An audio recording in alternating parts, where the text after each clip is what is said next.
Peace stars, welcome again to another episode of the Knicks podcast.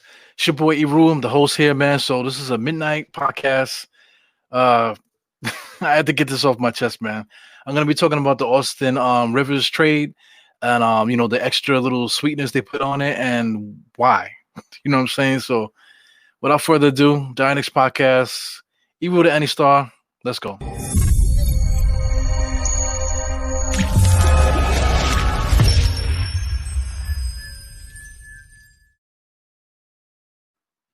All right, man. So I'm doing this clutch points article, right? So let's just drop this on here. So yeah, man. This is the article.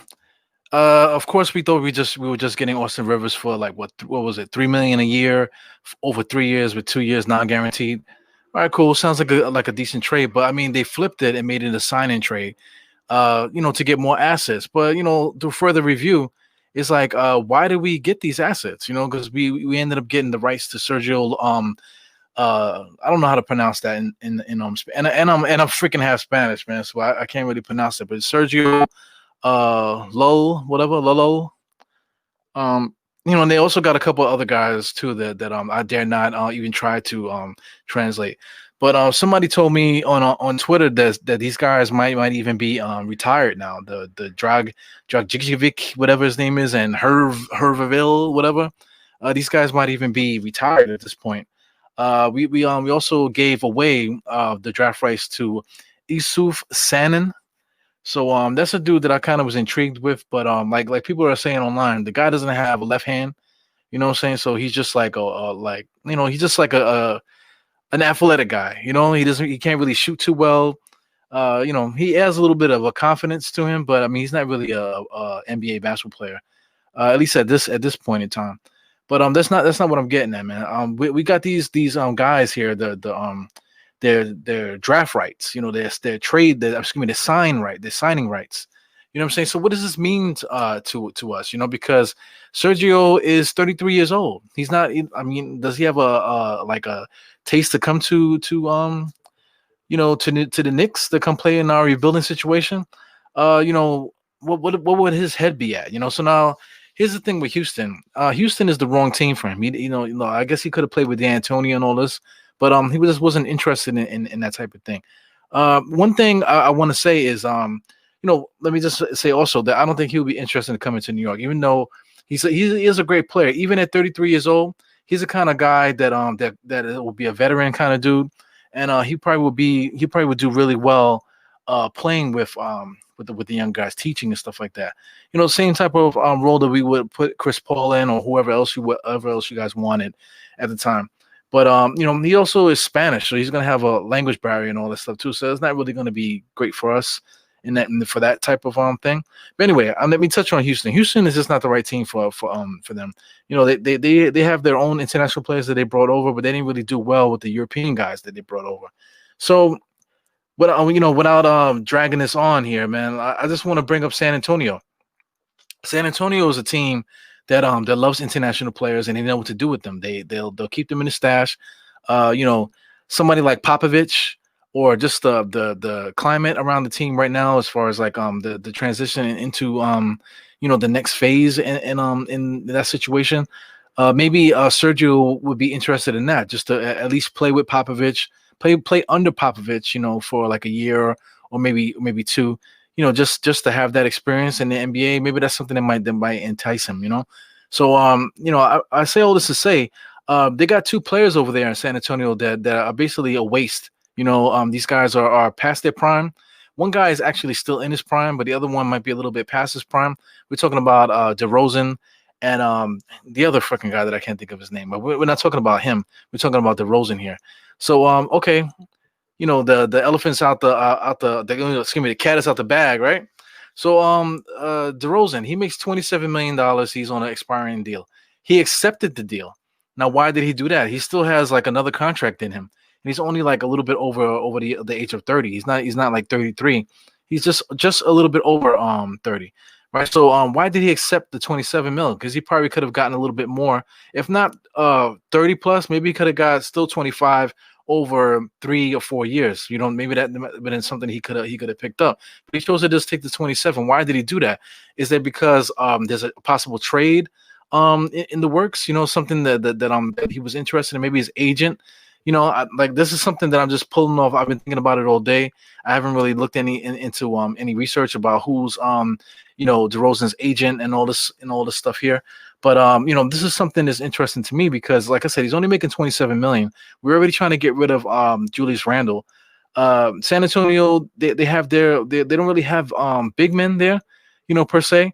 They don't have like at least with the age, so Randall still fits that pedigree. He's like 25 years old, 25 going on 26 or whatever.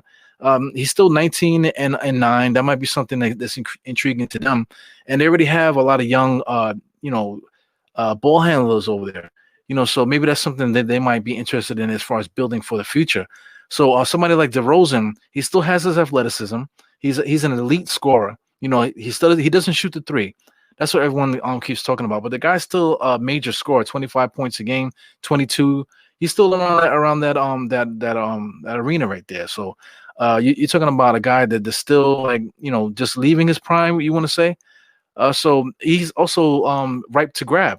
So into this Austin Rivers trade, you got Sergio, you got some of these other guys. Maybe those are the sweeteners that we need to throw into a trade like that to make San Antonio accept the trade, because really, like what's his market?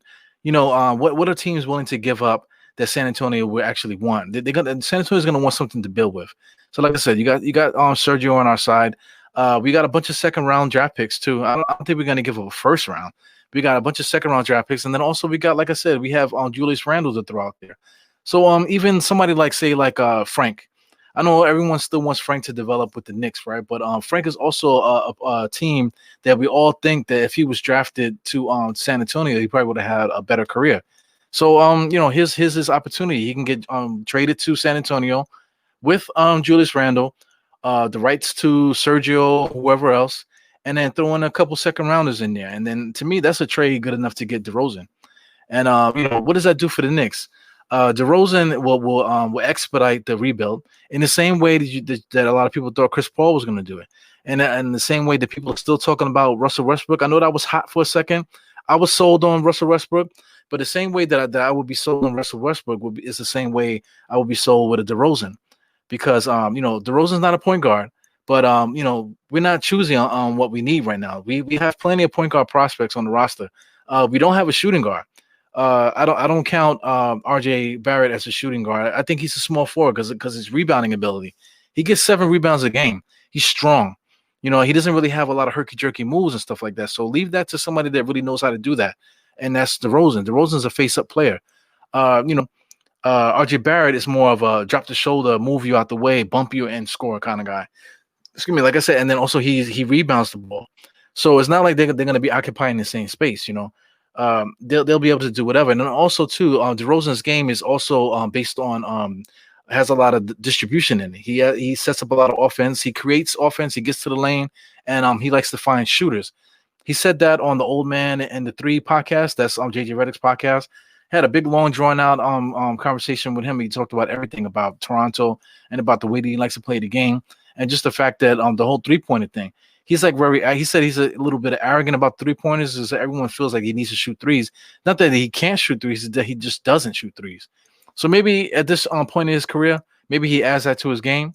But even if he doesn't, just the skill set that he's been bringing the last few years, at his peak, maybe he could bring those skills to the Knicks, and that can expedite what we're doing here in the same way that we're doing Westbrook. So for those that are watching, it's like, oh man, DeRozan, this guy's a fucking idiot. Yeah, but if I'm a fucking idiot, then whoever says Westbrook is a good idea to come over here is a fucking idiot too, because they're basically kind of the same player, except for the simple fact that that he's actually going to fit a spot that we can use, and that's a shooting guard.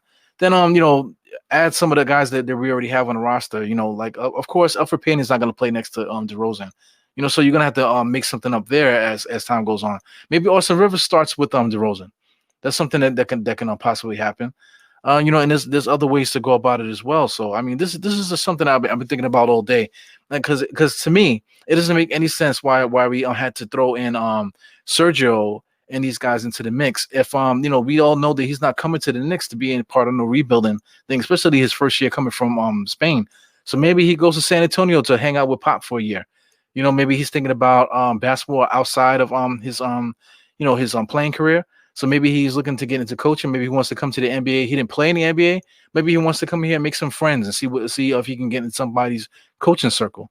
You never know how people think, man. So this is what I've been thinking. So training camp is supposed to start December 1st.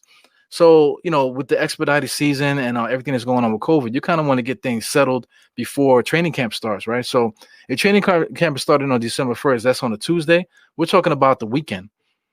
Today is about to be Saturday right now, and well, actually, it is Saturday. You just hit midnight, so we're talking about Saturday right now, and Saturday, Sunday, Monday. That's the weekend right there. So I'm thinking that maybe if there's going to be a trade to be done and of that caliber, it's got to be done this weekend. And judging by what DeRozan did as far as accepting his contract and not becoming a free agent, to me that says a lot, because that means that maybe something was been brewing this whole time. You don't really know. So this is all speculation. I don't like to talk about trades and stuff like that because people get crazy with all the second round picks and all this other, and people get nuts just about opinion and stuff like that. But like I said, if you were thinking about Chris Paul and if you were thinking about Westbrook, then you shouldn't have a problem thinking about DeRozan. Like I said, it still makes sense. RJ will go to the three. That works good. You got Toppin. You got Mitchell Robinson still. With what's the name backing him up now? What's his name? Nerlens Noel backing him up too. So that's a solid two-man center thing. You got Austin Rivers as the talented guard, and then throw DeRozan there as your starting shooting guard. It's a little. It's not like something that jumps right at you, but getting a player like that, especially with Tom Thibodeau and the coaching staff that we have, maybe that's something that can actually push us into like a 6, 7, 8 seed, or make us dangerous down the line, especially via trade too. Because if we do well with a roster like this, maybe we look further down the line at the trade deadline. Maybe we might be takers this time around. Like I said, we got a lot of movable contracts. A lot of guys that signed to 5-year, $5 million, 3 million, 6 million. So this is something that might benefit the Knicks going down the line. So anyway, I'm gonna repeat it again. So Obi Toppin, power forward, RJ Barrett, small forward. We got the tandem of Mitchell Robinson and Nerlens Noel at center. Austin Rivers, you got Adam in there. DSJ maybe DSJ takes a leap. What else? Then you got of course Alfred. But I don't want to get into the Alfred argument, but Alfred will be a good backup point guard in that type of situation. And then, of course, DeRozan being the shooting guard. So anyway, that's something to think about. That's what I've been thinking about, and I had to get it out before, let's say I wake up tomorrow morning and the fucking train went through. You know what I'm saying? So it's just something to think about. And like I said, the only reason why I brought it up is because this Clutch Points article here talking about the sweeteners that we got in that Austin Rivers trade. Every time I say Austin Rivers, I want to say Austin Powers. You know what I'm saying? But just because of that trade, it doesn't really make sense that we took the rights of those players. But what does make sense is maybe that those rights get flipped to another team. And right now, I'm looking at DeMar DeRozan. So anyway, it's been Evil with Annie Star. This is I'm losing my light here a little bit, and this is a midnight podcast, and this is it, man. So 4 fingers to your forehead, tucking your thumb, salute. See you guys on the next one, man. So peace.